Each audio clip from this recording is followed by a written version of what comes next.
Beyond the sword. Why the immovable mind is the ultimate difference between good and great.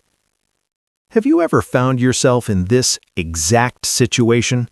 You study relentlessly, you train for hours, you memorize every statistic, perfect every slide of your presentation, or rehearse exactly what you are going to say in that high-stakes conversation. You know exactly what to do. But when the moment of truth finally arrives, the spotlight hits, the boardroom quiets down, or the confrontation begins, you completely freeze. Your mind goes blank, your heart pounds in your chest, your palms sweat, and the flawless execution you practiced in the comfort of your own space simply vanishes into thin air. You are left fumbling, reacting entirely out of panic. There is an invisible mental force that separates those who truly win from those who merely know how to win.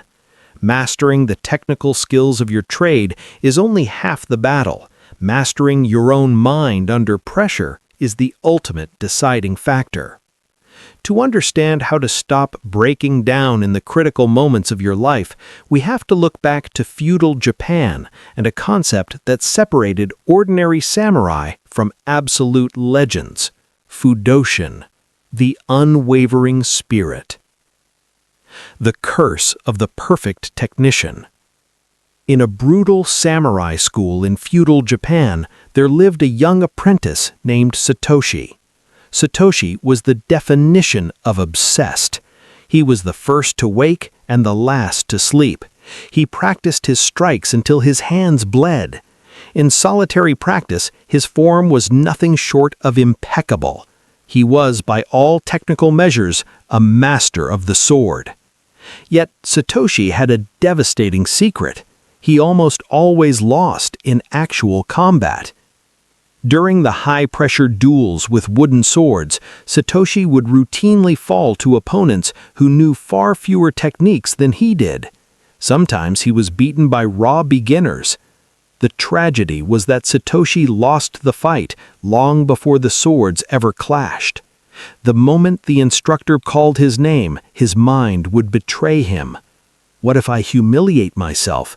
What if they see I'm a fraud? What if I fail? When he stepped onto the mat, his movements became rigid and hesitant. The beautiful, fluid techniques he had perfected in isolation evaporated into thin air. After every humiliating defeat, Satoshi would retreat to the empty dojo and train even harder. "I need more techniques," he told himself. "I need to prepare better." Perhaps you are like Satoshi. You have mastered the hard skills of your profession. You have the degrees, the knowledge, and the talent. Yet when the pressure mounts, you collapse. You tell yourself you just need to study more or prepare harder. But the brutal truth is this: the problem was never a lack of preparation. The problem is where your mind goes when the pressure mounts. The question that changes everything. After his 10th consecutive defeat, something inside Satoshi finally broke. He realized that swinging his sword at empty air wasn't fixing his problem.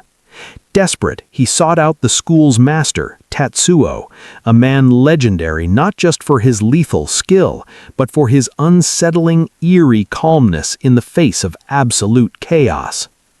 Satoshi knelt before him, exhausted.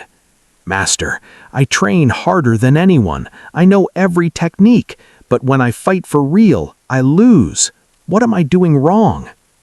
Tatsuo studied the boy for a long time before asking a question that would shatter Satoshi's worldview. "You are a master of the sword, but the sword does not fight on its own. Tell me, who is holding your sword when you go into combat?"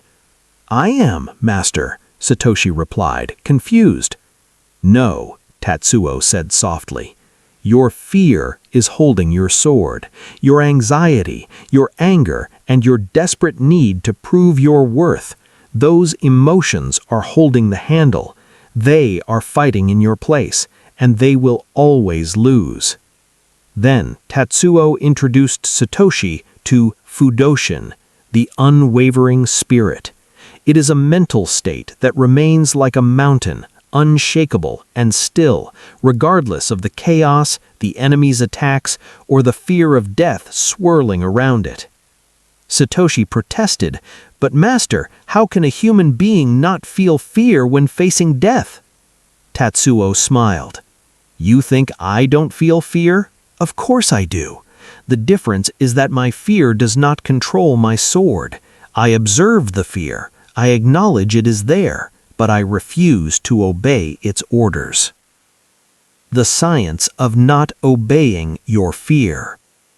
This is the greatest misconception about emotional control. We think it means eradicating fear. It doesn't. When you step onto a stage or enter a difficult negotiation, your brain's ancient alarm system will sound off. It will flood your body with adrenaline and tell you to run.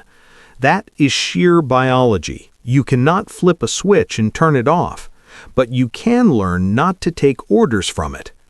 Modern science backs up this ancient wisdom.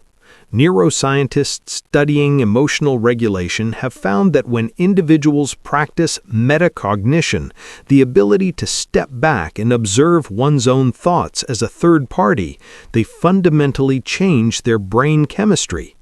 By actively observing your fear rather than drowning in it, you engage the highly evolved prefrontal cortex, the logic center, and actively dial down the amygdala, the primitive fear center. You literally rewire the neural circuits that dictate your panic. You stop being the emotion and you become the observer of the emotion. Training the still mind. To teach Satoshi this, Tatsuo didn't take him to the combat mat. He took him to a quiet Zen garden. "Breathe," Tatsuo instructed, "and watch your thoughts as if they were clouds drifting across the sky. Do not fight them, do not cling to them, just watch." At first, Satoshi failed miserably. Every anxious thought dragged him away. But over weeks of excruciatingly boring, quiet practice, a miracle happened. Satoshi discovered the gap. He found a microscopic fraction of a second between the moment a thought arose and the moment he reacted to it. In that tiny space, there was a choice. This is where Fudoshin lives. When you feel nervous, you must realize that you are not the nervousness. You are the consciousness that is noticing the nervousness. The observer is never harmed by what it observes. When Satoshi finally dueled again, the fear returned. His heart raced, his palms sweat, but this time he looked at his panic like an annoying roommate. "Ah, you're here. You can hang around, but you aren't holding my sword today." He fought beautifully. His body moved on instinct. He won effortlessly, not because he was fearless, but because his mind was like a still pool of water, reflecting everything, but disturbed by nothing. The ultimate duel is ordinary life. Years later, as a highly respected and victorious samurai, Satoshi returned to Tatsuo with a new frustration. "Master, I am calm in the face of death, but in everyday life, when someone insults me, when my plans are ruined, or when I am inconvenienced, I lose my temper, I lose my Fudoshin. Why?" Tatsuo laughed out loud. "Because you still believe the real enemy is a man with a sword. The real enemy has always been your reaction to the mundane." This is the most brutal truth of all. It is easy to summon bravery for a massive dramatic life event. It is incredibly difficult to remain unshaken when someone cuts you off in traffic, when your boss sends a passive-aggressive email, or when your partner criticizes you. If you let these tiny daily annoyances dictate your mood and actions, you do not have an immovable mind. You only have temporary composure. Fudoshin is not a party trick you pull out during emergencies. It is who you become every single second of the day. How to cultivate Fudoshin today. You don't need a katana to practice Fudoshin. You only need the willingness to train your mind daily. Here is how you forge an immovable mind in the modern world. Practice metacognition daily. Sit in silence for 10 minutes a day. Watch your thoughts arise and fade without judging them. Build the muscle of the observer. Master the breath. When panic strikes, your breathing becomes shallow, signaling danger to your brain. Deep, controlled breathing acts as a manual override, forcing your nervous system back into baseline tranquility. Anchor in the present. Anxiety lives entirely in the future, worrying about what might happen. Fudoshin requires you to pull your focus forcefully back to the exact physical moment you are currently in. The difference between a winner and someone who merely knows how to win is an unwavering mind. Build a still mind and watch how the world around you simply loses its ability to shake you.